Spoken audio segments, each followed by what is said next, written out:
Drifters, hello and welcome to the season finale of season 10, mate. 10 seasons of this dribble. Can you believe it? Double digits. 10 seasons of, to your point, dribble. I couldn't have said it better myself. Actually, mate, you got a little bit of something on your chin. I think it is dribble. Tatts Tiara Day. It's a bit of a weird end to the season, isn't it? Because you sort of have the Queensland Winter Carnival culminates in a Stradbroke Day, and then it's like, oh, by the way, 2 weeks later, hey, Tiara Day. Doesn't really make sense, does it? No. And we call it as we see it. Some group runs belong on the calendar, others don't. And I'm not sure if this one does. No, this would be a fantastic Group 2, win and you're in for the Stradbroke. The following year, yeah. No, 2 weeks prior, you know what I mean? But then you've got the Kingsford Smith, so it's like, well, anyway. Yeah. Should be like a win and you're in weekend. Just do them all at once. Have it for the Stradbroke, have it for the... have it for the Everest, have it for the Melbourne Cup, have it for the Caulfield Cup, have it for everything. Yeah, and we'll host it up here in Queensland. That sounds phenomenal. And it's a winter meeting. You know... Yeah. We and you're into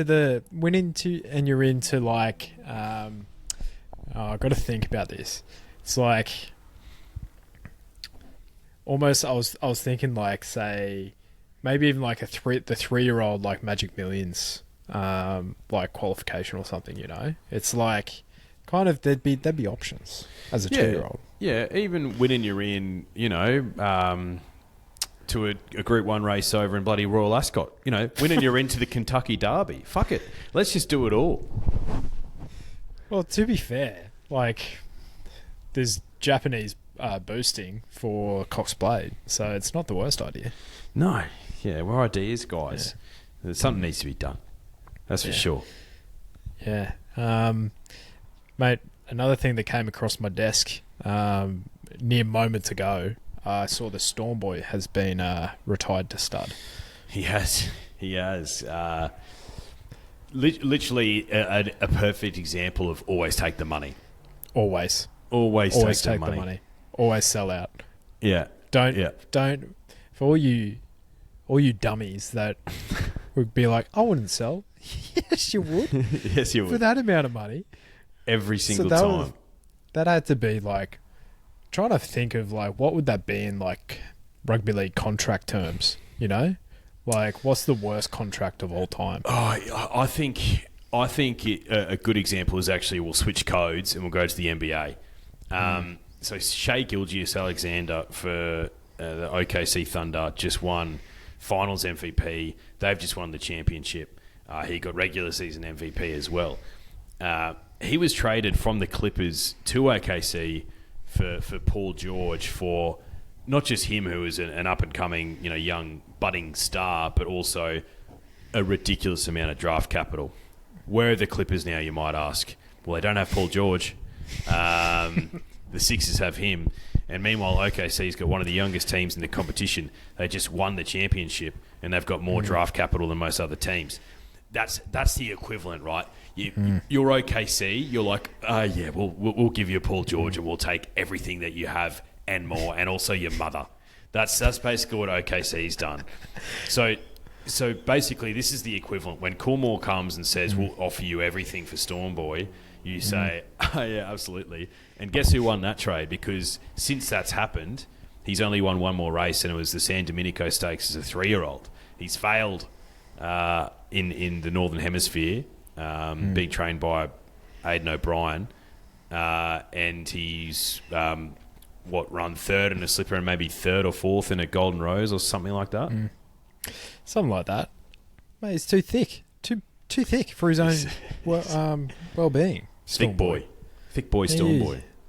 He's honestly one of the thickest set colts as a 2-year-old I've ever seen. He was just through the chest. Too much of it. Too much testosterone going through his body. So you could say it's actually not his fault. He's too jacked. Yeah, too jacked. But yeah, alas, we didn't land the 28-1 in the Golden Slipper. So it wasn't meant to be. No, it wasn't. But do you know what? For what it's worth, I think he will make a terrific stallion. He'll be one of those ones where he'll just produce early 2-year-old types, and that's what we look for. That's what we look for. Well, his career actually went past those, like, previous Golden Slipper stallions, you know? So it's like his CV, although... Who's a good example? Schnitzel, probably. You know, didn't have a glowing racing career. Raced for a few seasons. And, you know, putting runs on the board is one way to, like, classify his career. I think it was a generational stallion. He was. May he rest in peace. I'm invincible. Never won a Group 1. And, yeah, one of the best stallions we've ever produced. So there you go. Who knows what's going to happen? All right. Shall we get into it? Let's get into it, mate. Eagle Farm, Tiara Day, just to close everything out. What do you reckon? Well, I'm actually just looking at this for the first time. Rail 6 metres. Now, it was extremely windy today, I might say. Yeah, it was, actually. That will be obviously having some drying conditions up here in Brisbane. So I'm just wanting to have a look at what does the weather forecast kind of look like. So we got some 20 degrees, 21 with 0 to 1 mil on Saturday. So I reckon it'll most likely be a good track. I think so. Yeah. I think we'll find. I think we'll find a good track. It's been a weird winter carnival though with Eagle Farm. It's sort of been, you know, you want to be in the first 3 or 4 and you want to be just slightly off the fence. So whether that continues this weekend, I know smarter people than us will be able to tell you that based on history and data and whatnot. But you know, I reckon just try and find something that'll be in the first third. I reckon just try and find the winners, mate. Race 4 is the Tatts Stakes, the Tatts Stakes, 1,400 metres for the 2-year-olds at set weight. So you're giving Damien another chance here? He'll be in the first 4. Damien will be in the first 4. And such a well-named horse, but I think I could only back him if it was double Damien. So if we had... If we had Damien Thornton or if we had Damien Lane on board, then absolutely it'd be chips in. Damien squared, but there's a Damien Lane trainer, right? There's a missed opportunity there. Damien, what would that be? Damien squared, Damien cubed, so cubed, yeah. So that's a missed opportunity. But look, Damien wouldn't shock. I actually found this race a little bit tricky. But I'll point you in the direction of Autumn Boy. The market's found him $3.70. J-Mac, Chris Waller, classic. But he had a really, really nice debut run in Canterbury, beating home Central Coast, who was a very expensive Coolmore colt or filly. I can't remember. And Autumn Boy looked really smart that day. Ran him down nicely. So I'm going to stick with him. He gets a nice enough draw. And J-Mac... wasn't on him last start, but he showed a bit of talent. So lo and behold, J-Mac's on him this start. Yeah, and Jason Collette jumps on Damien. So Autumn Boy, I wonder who he's out of. I feel like the Autumn Sun has more girls than boys. Yeah. I think his first couple of years at stud have shown that he breeds classic girls, but you know, Autumn Glow's obviously probably more of a middle distance type. And none of his male progeny have done anything of note off the top of my head, but maybe Autumn Boy's a bit of a changing of the bit of a fork in the road, so to speak. Yes, yeah. I reckon it'd be hilarious if the Quinella in this race was Damien Lockyer. That would be funny. Just like so close. So close. So close. So it'd be like the Temu version of Darren. So, but yeah, Damien Lockyer, that would be a hell of a result. 13-1 and 51-1 in the Quinella there. The Tatts Cup 2,400 metres Group 3 at set weights and penalties. You have a really, let's call a spade here, a really dross field of stayers here. Sir Lucan absolutely donkey licked him last start at Rose Hill. I think he went back-to-back in the Winter Cup. Beat home Don Diego de Vega that day. Any strong opinions here? So Lucan back on a good track. He's only got 1 from 17 there. Look, I thought Mr. Waterville in the Brisbane Cup wasn't the best ride I've ever seen. Bringing him back from 3,200 metres to 2,400 metres has to be a bit of a query. But I thought he finished off nicely there, so maybe that'll allow him to be ridden a bit more positively and up on the speed for a 2,400 metre contest. But no, mate. Like, look at some of these. How could you have any confidence? And if you do, I'll be shocked. Like, I know. I'm looking at this for the first time. I'm learning that Man's always ran 3rd in the Brisbane Cup. So that's news to me. He's there or thereabouts. He's not that far away. I think Banker's Choice is the easy bet here. Clearly, out of his grade in the Q22. Subsequently finished 7.5 lengths back. This is far easier for him. 2 weeks between runs. Barrier 4 should go forward, control it. Something to run down. Banker's Choice at $8 to $10 with the good people at Ned's. Easy bet. Fair enough. Yeah, I'm a fan of the Banker. He's are. Found form. Yeah. And I'll have a short-lived soiree with him, and then we'll be done, and we'll never speak again. Yeah. Get out of the casino, so to speak. Yes, well said. The Tatts Gold Crown at 2,100 metres listed for the fillies and mares. Set weights and penalties. Pulchritudinous was a little bit disappointing last start. Wasn't really expecting her to go so far back that there was no horses behind her. On a day where you couldn't make ground. So there's potential for gives there.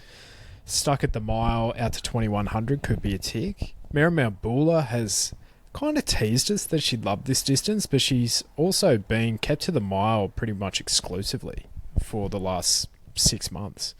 And then there's obviously other chances. Where'd you land? Yeah, I've got to forgive Pulchritudinous, I think. I was on her last start and,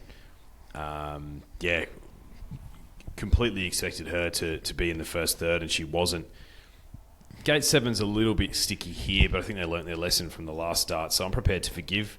And sometimes off a tough second up win, they can regress third up. So, yeah, hoping she finds some form. I'm happy to have a look. Interesting runner for Johnny O'Shea. Quietness. Second up, Australian debut was good behind Lock Eagle, but it's Lock Eagle, you know what I mean? Yeah. So, had 52 kilos in the Sydney Roosters Partners Handicap. There's a race name. Second up here, profile suggests that she will appreciate the good ground as well, but 440 had an SP profile of about $20 there, so unsure. Yeah, might need to see it. Yep, fair enough. Yeah. Okay, let's have a look. The Tatts Mile. A lot of Tatts races here. Big 1600. Big Tatts Day. 1,600 metre listed. At handicap level, you have the likes of Democracy Manifest, Rising Pacific, and the like. Any firm opinions about this race? Not super firm, but I'm happy to have a bet on the Inflictor. He's drawn sticky here, but he's a horse who can jump the gates and move forward and absorb some pressure. And it was just too much for him in the Stradbroke. But he went into the Stradbroke as like a $15 pop maybe, the Inflictor. So finds himself here at $5.50. This is a much easier race. Bit of weight relief as well with Rachel King on. So I'm happy to have a bet on the Inflictor. It's a nice story as well, nice consolation prize for the connections, I think. Mm-hmm. Yeah, I feel you. Rising Pacific wasn't terrible against Transatlantic, and a soft 5. He looks at any sort of wetness and a shiver goes down his spine. So if he finds a rock hard deck this weekend, which I anticipate he will, he could bounce back here as well. He was a winning machine prior to that. The other one is my old mate Chrysaor. Hard to find Chrysaor. But typically, when he is found, it's at a hell of a price, and I'm looking at $18. So I could be tempted there. Good horse. He on his day he can be a good horse. There's a lot of days where he decides not to be a good horse though. He's very naughty. I was saying tempted was a good horse. Oh. He's I wouldn't classify him in the good basket, I don't think. No, naughty I'd say. Yeah. Rising Pacific, Andrew, brother of Katie, in the saddle from Gate 4 should find a nice spot. He's been going pretty well this year, Andrew Mallion. I feel like he finds a lot of winners at the Sunshine Coast, Andrew. Yeah, I think he does too. Too. Away from the big bright lights. Yeah, which I can respect. Yeah, absolutely. Now, race 8, the Blue Riband. Tatts Tiara, 1400 metres, Group 1 for the fillies and mares at weight for age level. I'm looking at a few Yulong horses here. Grinzinger Burger has made the transition over to the Team Green. Coco's son as well, who was a late scratching last, I think might have even been on Stradbroke Day. And Samana's already made her way there as well. God, you look everywhere here, mate. Firestorm was heavily backed on Stradbroke Day, maybe easy a little bit late, the way that the track was playing. But she's the $4.20 favourite here, just outside of Floozy, who is a winning machine and has a better racing pattern. Mm-hmm. Does cousin Angela get her Group 1? I think cousin Angie does, yeah. I like Floozy in this race. She's just been, not bomb-proof, but pretty much bomb-proof, being a winning machine since joining Tony Gollan from the Mick Price, Michael Kent Jr. stable. I think they've lost a few, those lads recently. I'm happy to be with her. Yeah, she'll find a good spot. She's proven up here. The Queensland form has been coming to the fore throughout the carnival. Tony Gollan's been going super. And cousin Angie's been riding really well. So I'm happy to have a bet, particularly when you're getting pretty much the same price for her as opposed to Firestorm, for all the points that you outlined. The other horse that I'll probably have a little saver bet on, because I'll probably spew if she wins, is number 8, Abounding. She hasn't drawn a single-digit gate this year. So she has for the first time in a Tiara. We know Robbie Heathcote won this race with Star Tontes a few years ago. And I think everyone followed her the entire prep. She never won. Everyone jumps off. She's at like $10 or maybe a bigger price, and she wins the Tiara. So I'm going to have a little saver on Abounding, because we know that she has the talent to be close enough in a race like this. Plus, she's $20 is a good people at Ned. So, yeah, that's how I'm seeing the race. But, a $40 thing wouldn't shock. Yeah. No, it's a good point you make. I think Abounding's the one just from that draw. We're both on Stradbroke Day, I think. So, but yeah, she was good. She kind of loomed up, but then she just kind of ran out of gas. And maybe, only the 2 weeks between runs will have her cherry ripe here. But Abounding, big fan. Probably from Firestorm, and it might be. All eyes on Alentia. This might be her last race on a racetrack if she continues the way she's going. Yeah, very well. All right, and the last race on the card is the WJ Healy Stakes, 1,200 metres open handicap. I think you made a case for Cannonball the other week. I just felt that he can run a race on occasion. He's won at a big price before for Tony Gollan, and he ran okay in the Chief De Beers listed race behind Manhood about a month ago. So he could run a decent race at a big price, but I don't know, this is a tricky little race. Like Hidden Wealth can run well. A Little Deep's a big price, but I don't know if the track's going to suit her. Need Some Luck is another one. I think he was pumped in. Did he run on Stradbroke Day? Yes, he did. Yes, he did. Yeah, he was pumped into about $2.50. So starting price profile. Couldn't talk you out of him. Yeah, tough little race. I think I do like Need Some Luck to have a bet, but yeah, Ruffy wouldn't shock. Trying to think of a horse that would be better than Need Some Luck in Peter Snowden's stable right now. Shit. Do you have any 2-year-olds or 3-year-olds? Well, he doesn't have Marzu anymore, so no. Let me have a look here. Results. Touristic. It's a good horse. Mm-hmm. But it's winning like winter cups and that Yeah. sort of thing, you know. Beedman Memo was a good 2-year-old. Beedman has some serious talent. Yeah. They were talking about bringing him up for the JJ, but they thought, no, let's just save him for his 3-year-old season. So, yeah, keep an eye out for him. He's got serious talent. Yeah, okay. And, of course, drifting. So... I'd think Need Some Luck might be a little bit better than drifting. Yeah. Yep. Yeah. Need Some Luck is a good horse. He doesn't necessarily draw the best barriers. So he will need a good steer from Tommy Berry, but he gets on with that horse. Mm-hmm. General Salute, who was he running against? I reckon I might have backed him at about 60-1 in a Group 1 when he was a 3-year-old. Yeah, it was Militarizer's Golden Rose. Yeah, that's right. Yep. And he had nearly a year off, and he had 2 returns to the racetrack in the autumn, and he was sublime. Yeah. Really, really impressive. Only one on rain-affected ground. So, and we know that a good track at Eagle Farm can be awfully hard, like concrete, you know. Yeah. So that might be against him, but he's probably the one I have a watch on because he was very impressive in the autumn. Dog shit stable, but let's just reiterate that dog shit stable.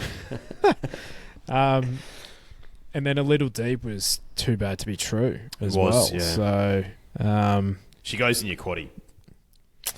Yes, $14 is a big price for her. Yep. But yeah, tricky little race to finish. Yep.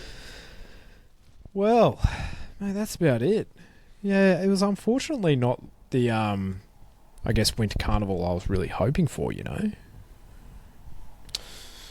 Yeah, I think just with a bit of rain around and whatnot, there's a little bit disappointing. But I think the Winter Carnival, though, is, in retrospect, is always better than what you think. I think we'll look back at the end of the spring and think, shit, some good horses ran in the Winter Carnival. But I know what you mean. I think, we've locked in the Caulfield Cup winner. Yep. Sir Delius. Delius, whatever. Oh. Dilly. Oh. Sir Dillbrain. Yeah, he'll make the others look like they're dilly-dallying. Like, he's just going to absolutely brain them, I think. A Frankel Northern Hemisphere colt still has his nuts, so I wonder if they'll geld him for the spring because, you know, he's going to be aiming for those longer distance races. Mate, I hope not, Cup's because we need double. more of that here. Cup's double. Bang. Yep. He is, he's... If Nice Choice can win the Cup, he can win both. Mate, we don't have a lot of depth at the moment, do we? Just across the board, but particularly with stayers. Like, Jesus Christ. But he was, honestly, for the entire Winter Carnival, he was probably the highlight for me. That Lord's Mayor Cup or whatever he won was outstanding. Yeah, I think he was fantastic, absolutely. War Machine, for me, is a horse who I think will be running in our Group 1 sprints, but he doesn't give me the vibes that he's going to be dominant at all. I think he could probably pop up in one. And I think Cool Archie is as a 3-year-old colt will be pretty good, but it's just whether he's going to measure up with the Sydney and Melbourne colts as a 3-year-old. We'll see. I hope he does. That'd be a great story. Mate, to be honest, the highlight for me over the last few weeks was a little filly who won last week down the Flemington Straight called She's an Artist. Absolutely brained them. big chestnut filly with massive white, baldy, Cascadian, abounding type face. Only a second start and put him to the sword and broke the clock apparently. So, daughter of trapeze artist, he was a good sprinter. She's definitely one to watch in the 3-year-old sprint races. Yeah, okay. Actually, maybe she'll be a 4-year-old. Sorry, so she might be one who features in those sort of handicap sprint races. Yeah, no, I like it. Have you seen the Chris Gale interview at Royal Ascot? No, I have not. Oh, mate, it is hilarious. Okay. Let me... just give me a second, I'll find it. It is very funny. Oh, shit. Give me 2 seconds. You're all right.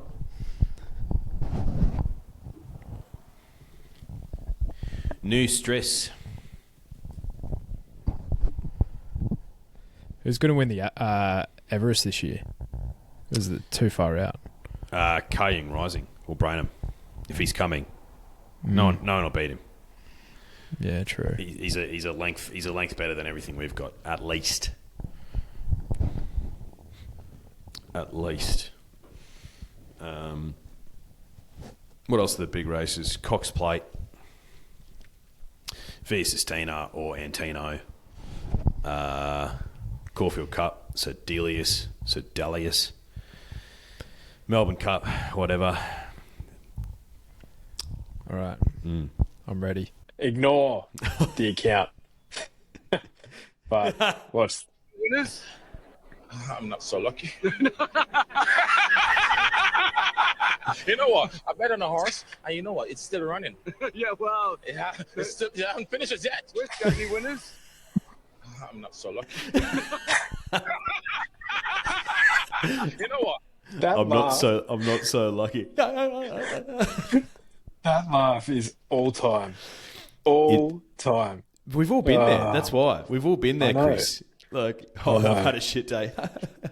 Oh, especially especially Royal Ascot. Holy fuck. That was yeah. I think I did see a drifter in the DMs actually saying that Royal Champion finished third in a race over there. Yeah, so he's back over in the UK. So it's like, Bro just couldn't handle it down here. nah, yeah, couldn't handle the bright lights. Yeah, which is interesting. As for a failed, Yeah. it was interesting. The Queen Anne, I think it was, what was it, the Queen Anne this year? It was one of the mile or 2,000 meter races down there where the horse that won it last year was Rosillian. So the horse in the without a fight silks, Yep. and it beat Notable Speech. They went around again, and the horse that won that race was Docklands this year. That's where Yeah, Mark I Zara saw went that. fucking insane. Yeah, I saw that. Which comes as a shock because, he ran out know. Cox Plate and ran okay, but, usually if you're winning races at Royal Ascot over a mile, you're at least finishing top 3 in our Cox Plate. So, yeah, interesting. I wonder if that's he's just improved or if it was just a bit of a lower edition of the race. Us too. Well, I actually really rate those two, Rosillian and Notable Speech in particular. Godolphin horse. Have a look at some of his replays, drifters. His turn of foot is outstanding. And then Rosillian is just a tough on speed. Horse in the without a fight speed. Silks. Anyway, I'm sure there'll be some Europeans that, Craig Sneesby will invest into, and we can talk about at length. No doubt. Yeah. All right. Well, thanks for another season, mate. Well, drifters, there's some significant life admin happening to me. So baby due at the end of August, which throws a slight spanner in the works with season 11, but we'll probably kick off with the Group 1 calendar again around mid-August, I'd say. But, whether we have a couple of weeks off here and there, TBC, but we'll keep you updated. We'll keep you updated, Drifters, and it's. I think it'll be a bit of a match time decision on occasion. Yeah. And that's probably the minimum that we deserve. Well, I'm doing my part. Future jockey coming on into the ranks, so it's like, I'm doing my part. Hey, betting turnover. It's just another one who's out as that betting turnover, right? So that's all the discussions about that nowadays. God knows what it's going to look like in 18 years, but True. Yeah. we're starting to the pool. We're making the tote better for everyone. Yeah. Alrighty. Thanks for another season, Drifters. We will see you on the next one. Good on you, Drifters. Bye.